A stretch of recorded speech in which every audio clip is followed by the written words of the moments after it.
Okay, people, my video got interrupted. I'm not sure why. I'm continuing. Amy, August 1st, I'm telling you about that woman from yesterday, yeah? And so, like I said, she used the word gagauzia. And gaga is the sound for the bird that's called utka in Russian, yeah? And there is a play of words. It's a bird, but it's also the thing that they place under a person who is sick, so the person can go poo-poo, pee-pee in the thing, yeah? So basically, they use the term utka and they use those sounds, gaga even, to denote a person, like onto whom they feel like they can pee, or they feel like they can poop, who they can use for all kinds of dirty and disgusting things that they want to do, yeah? Basically, like a toilet. And actually, while I was working at the hotel yesterday, now as I remember, yes, somebody used the term toilet. They said she's going to be the toilet, yeah? She's going to be the local toilet or something like that. Yeah, very similar, yeah? So they called me that. And when that woman was repeating that word Gagauzia, that she's going to find me a husband from Gagauzia, yeah? Like, or somebody really fucked up, like, basically, it sounded very off. It sounded like she called me, like something disgusting, yeah?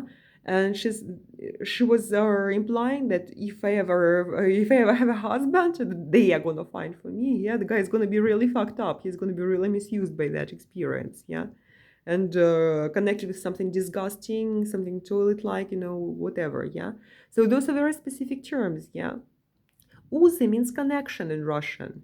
So gagauz would mean a bad connection, a disgusting connection to someone or something, yeah? A connection one would shame or not want, yeah? Or this word utka, gaga, yeah, it also means like toilet, something disgusting, some disgusting situation in which one gets misused and abused, yeah? And just poured dirt over. So those were strange words, yeah, those were strange things, and they were just one of many, yeah.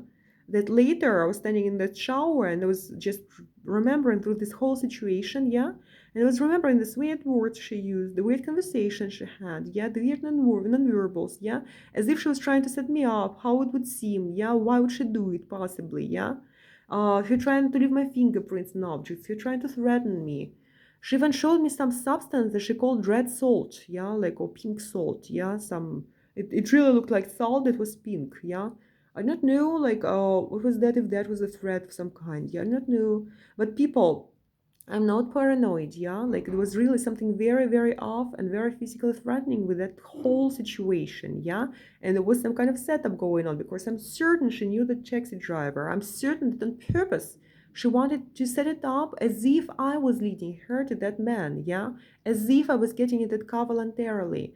It is my opinion that they wanted to have my pictures with them in that car for some reason.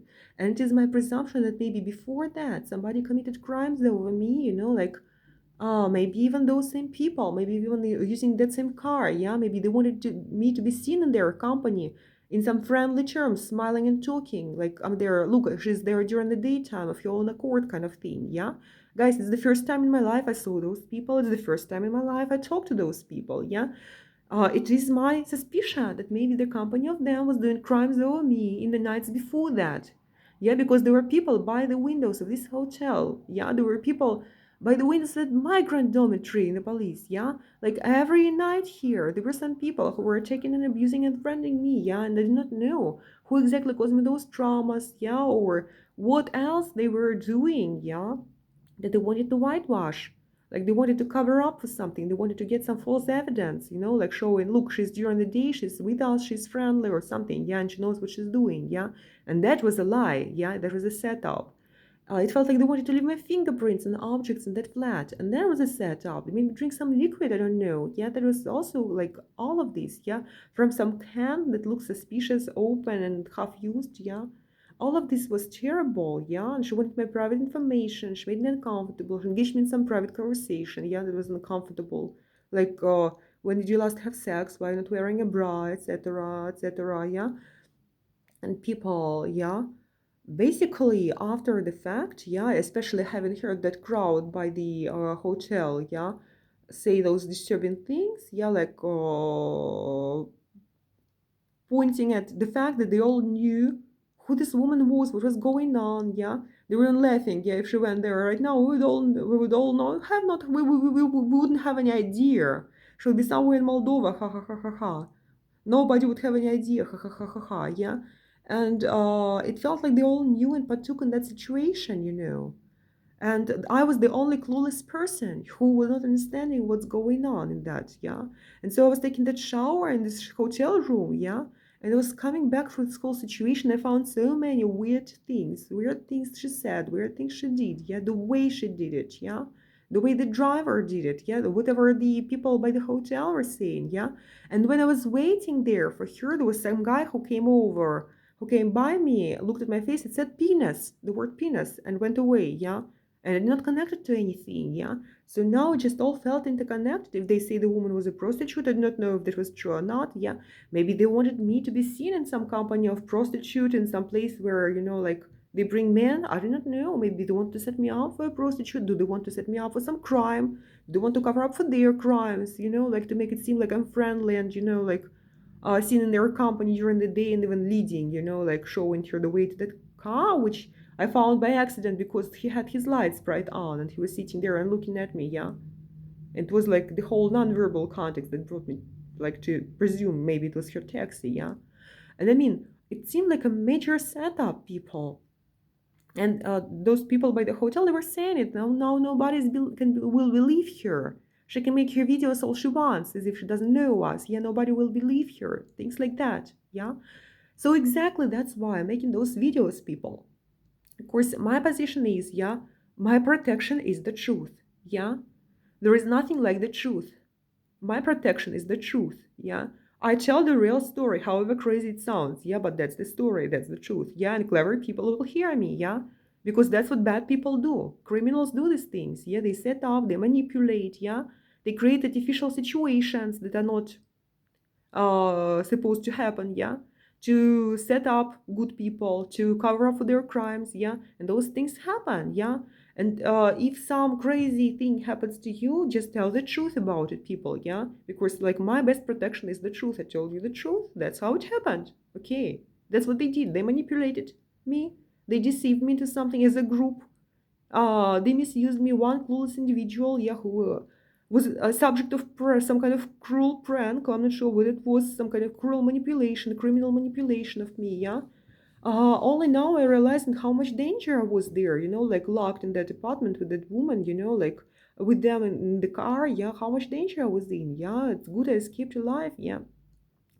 And basically, that's why I'm making this video, for people to know what really happened. Yeah, I don't know who these people are. I don't know if they're criminals who abused me, who did something bad to me before that. Yeah, I don't know why they made it seem something weird. Yeah, I don't know their motivations or what was happening, but it seemed criminal to me and seemed very disturbing to me. Yeah, and I do know I was engaged in some crime. Yeah, I hope there is nothing worse there that was happening. Yeah, and basically, as soon as I understood this thing, yeah, I realized one more thing, people. Last night, taking the shower, in just standing for hours in the bathtub, I realized one more thing, yeah.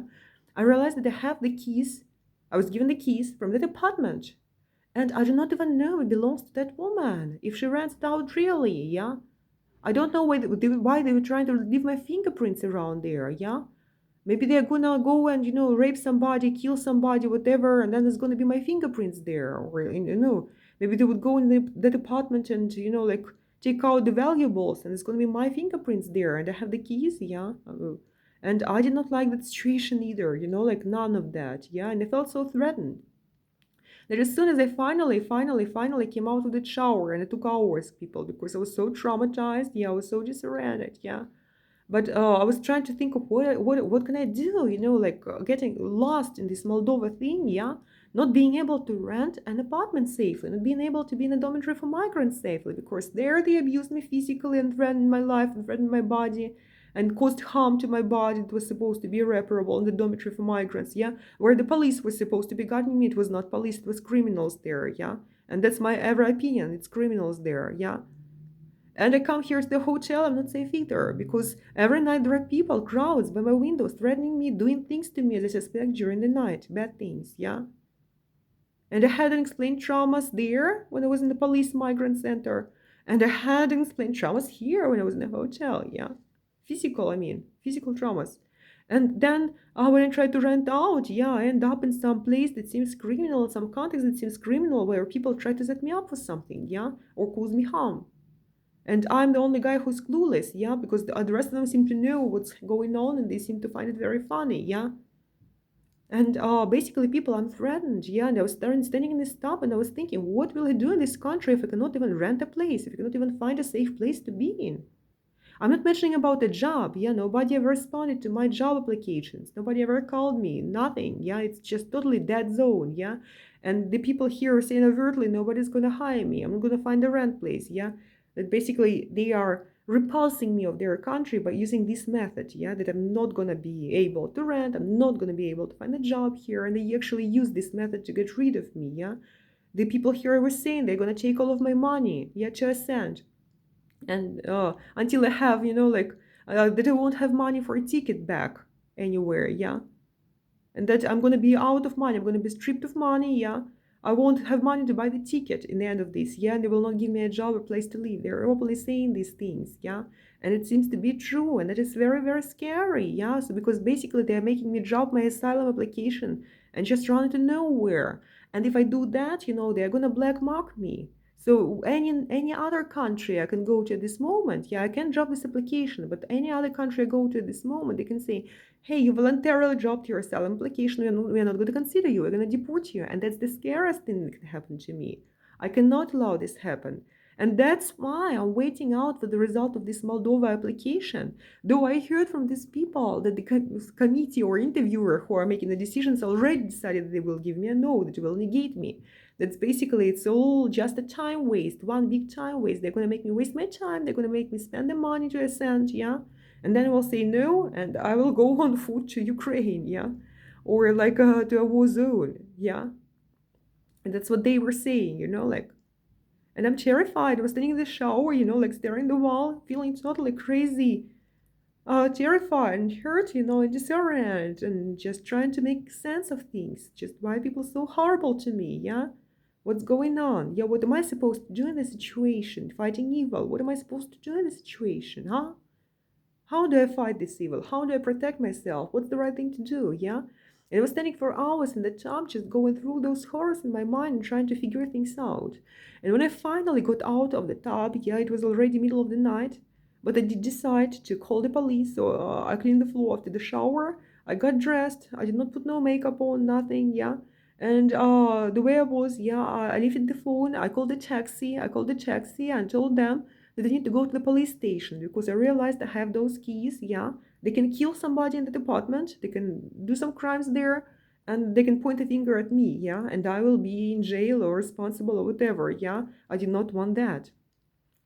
So, and basically, what scared me too was the context. Yeah, I heard, like some of the comments I heard, involved, I don't know, they were mentioning some other people, yeah.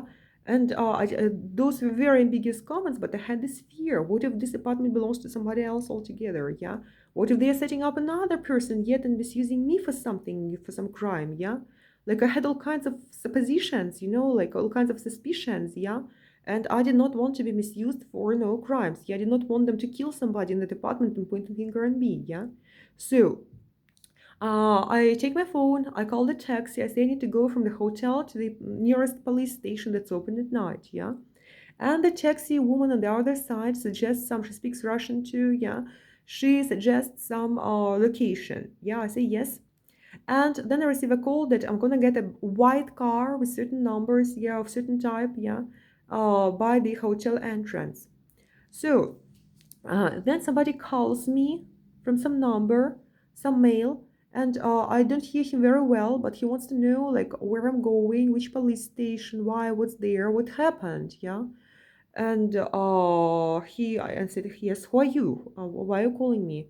And he said that he's the taxi driver, though basically he was not supposed to call me. He was supposed to simply come there to the hotel and wait for me there. Yeah, he wasn't supposed to like call me asking again where I'm going or why I need to be there, etc. Yeah, that was weird, but okay. I said, yeah, I'm coming. Yeah, I'll be coming here in 5 minutes. White car. Yeah, and I come out, and there is a white car.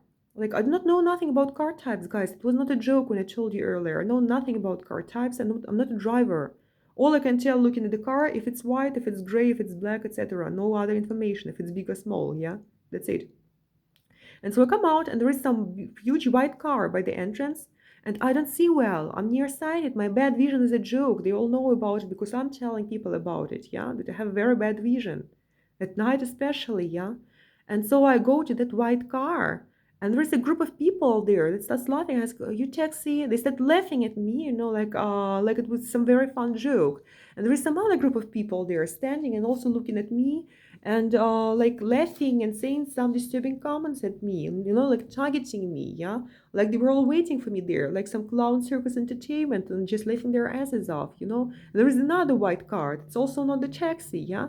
And I got lost in darkness. I got frightened, people staring at me, some strangers laughing their asses off. I tried to videotape some of them, yeah. And eventually, this driver calls again from some number I don't recognize. Yeah, he says he's the driver. I say, yeah, where are you? I don't see you. And he said, oh, I stopped by that 24-hour store, a grocery store. So people, that grocery store it's a distance away from the hotel entrance. It's a distance away that I would have to walk in darkness, bypassing all those cars and crowds of strangers who were like staring at me and offering disturbing comments in darkness among their cars. Yeah, I would have to walk the distance, like in some suspicious place that's not safe. Yeah. And I said, no. I called a taxi to the hotel entrance. It's a taxi. That's why I called it. Yeah, I did not go by bus. I did not go by underground. I called a taxi. So please do come to the entrance. I did not see you. Yeah. And he argued with me that I was supposed to go and look for him. And then finally he agreed to come to the entrance. Yeah. And I see a car, yeah, and it's a car with a taxi cab, but it's not white, it's gray. It's gray.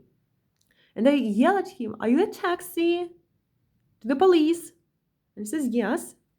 So I come and I sit in that car, yeah, and he starts driving.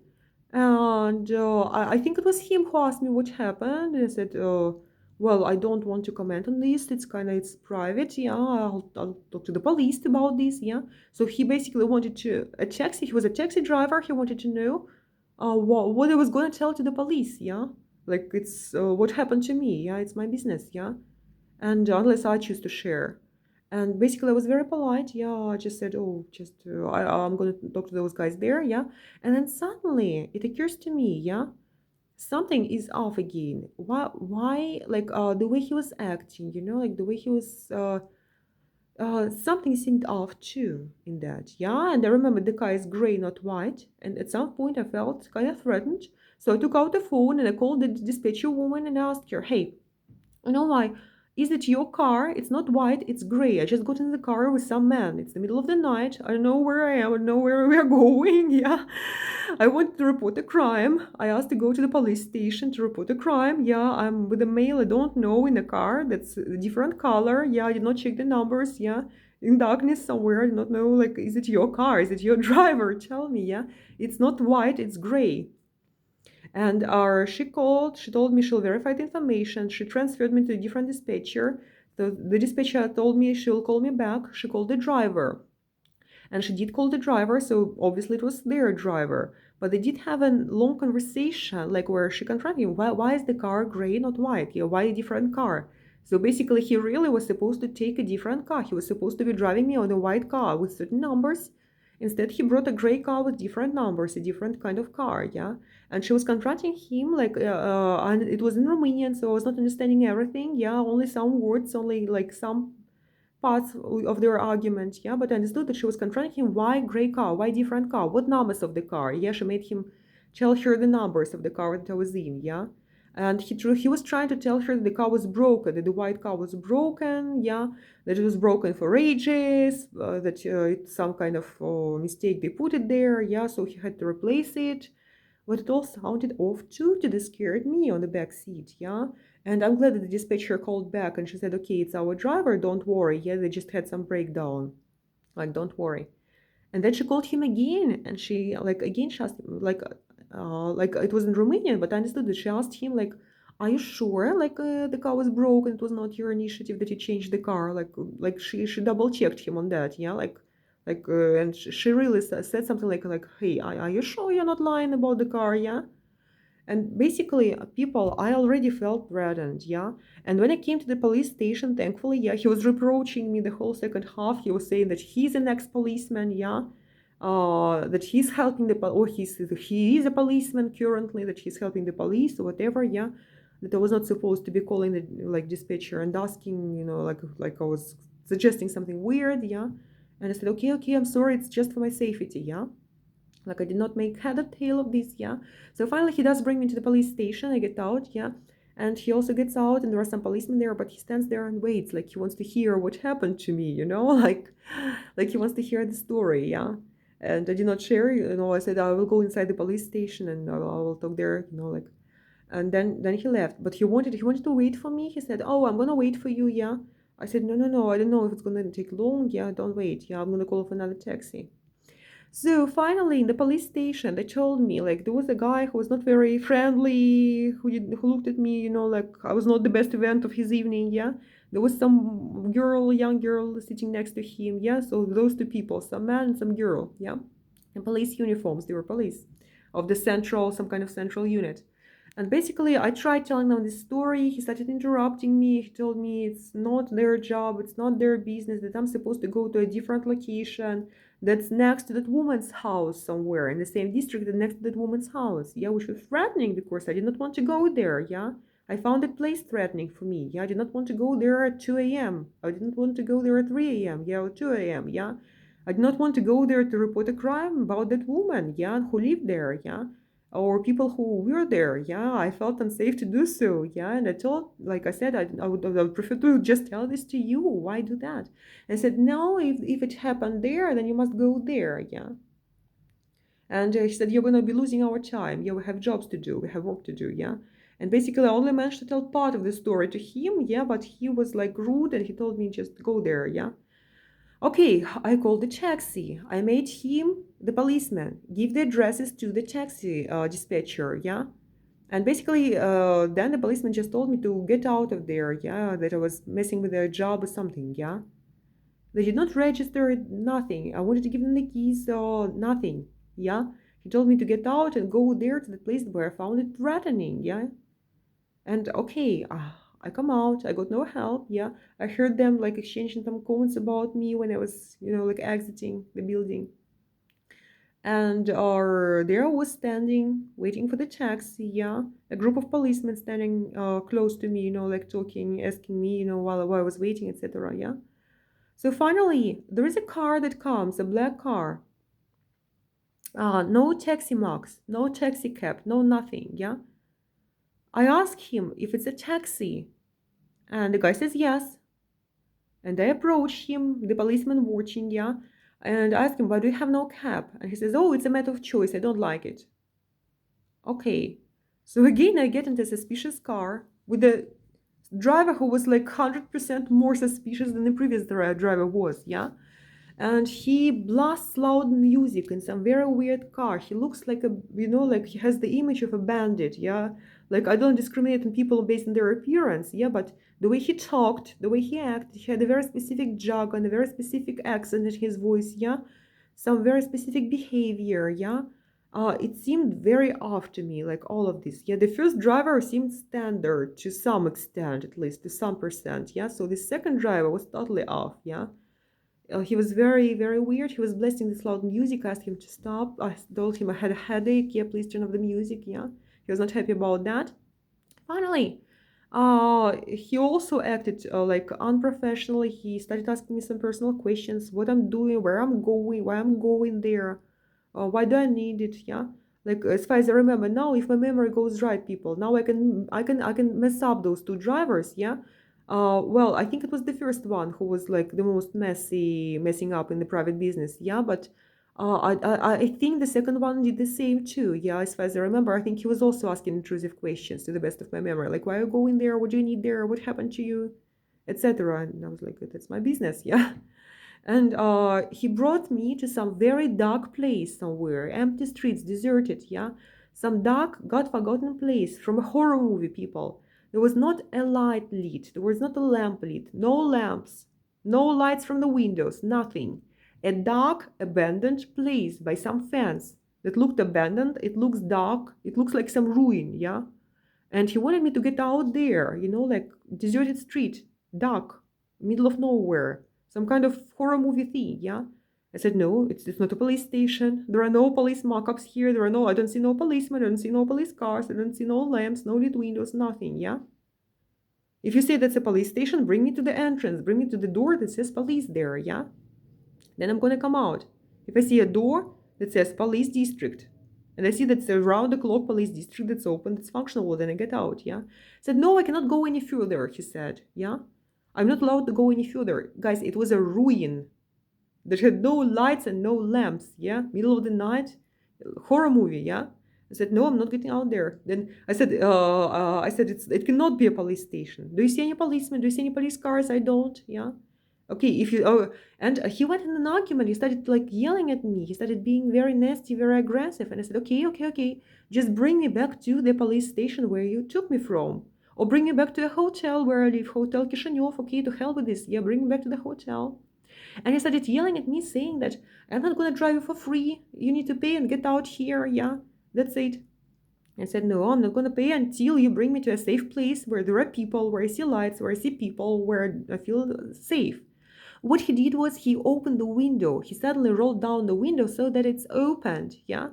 And he kept that window open. I said, please close the window. I don't feel safe. It's dark. I don't feel safe. It's next to my face. It's next to my hand. If somebody wants to stretch an arm from outside and grab me by my neck, yeah, they could do that. If somebody wanted to splash something acid in my face, yeah, they could do that. His window was open. I was literally stuck to this open window in the darkness, total pitch darkness. I could not see anything, yeah. I felt very unsafe. He refused to go anywhere. He refused to close the window. He held it open by my head, yeah. I was literally stuck there and I could not do anything. He was yelling at me and being aggressive. So fortunately, I had the presence of mind to call the dispatcher again, yeah. And I told him there is a situation. The driver brought me to some God-forgotten place from a horror movie. I'm not getting out here. It's not a police station. Yeah, he keeps the window open. He's threatening me. He's yelling at me. I want him to take me to some place, any place with people there. Yeah, where I won't feel threatened. He was yelling. The dispatcher said she will call the driver and solve it out. Yeah, and I do remember. Yeah, she called him, and he was being very rude to her. She was calling her dispatcher. Yeah, but he was literally yelling at the poor woman. Yeah, he was literally trying to insult me, trying to insult the dispatcher. He was being very, very aggressive with the driver. Yeah, like he literally made some scandal there, as if he was trying to make the point that he's not going to get paid, that they don't have money, etc. Though, okay, this topic appeared out of thin air, out of nowhere. Yeah, and he basically he was yelling at me, yelling at the dispatcher. Yeah, finally, because the other woman was present as a witness, yeah, he started driving and he rolled the window down. Yeah, and he said, show me the money. And okay, I opened my purse, I showed him that I had money. And then he went on driving. Yeah, and the whole way back he was like muttering at me that I was like some crazy paranoid somebody, yeah, who was not gonna pay him.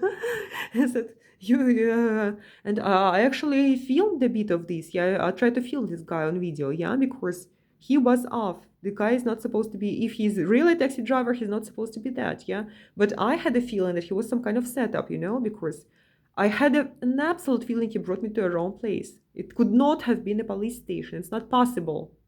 Look, guys, I'm 100% certain. Not even 99. I'm 100%, like 99.99999% certain. It could not have been a police station. And I don't know where he brought me, yeah. The way he acted, the way he exposed me to an open window, seeing I was in panic, I was scared for my life, yeah.